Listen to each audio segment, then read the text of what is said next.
Good afternoon, everyone. We just spent more than 2 hours with 6 of the Epstein victims, some of the bravest women I've ever met. They're very courageous. They shared their stories. Some of the ladies have shared these stories publicly before, but at least 2 of the women had never told their stories before, one for the very first time in the room. And so there were tears in the room. There was outrage. It was both, I would describe it as heartbreaking and infuriating that justice has been delayed so long. Some of the women in the room began to be groomed by Epstein and his accomplices, Ghislaine Maxwell and the others, 30 years ago. There were 4 attorneys in the room. Some of them began civil litigation against Epstein and the Epstein evils and everything associated with it 20 years ago. This has gone on for a long, long time. And they shared their stories. They shared how these brave young women, Epstein and his accomplices, stole their innocence, stole their very lives in some cases, stole their hopes and dreams and aspirations and ruined them in so many ways. But they came forward courageously to share their thoughts and their hopes, and the House Oversight Committee and the House itself, that we would do this in a bipartisan fashion and seek those answers, and we will. They are owed that.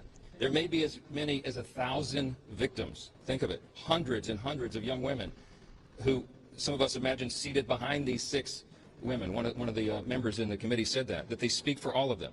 And it's been long, long overdue. So the objective here is not just to uncover, investigate the Epstein evils, but also to ensure that this never happens again, and ultimately to find out why justice has been delayed for these ladies for so very long.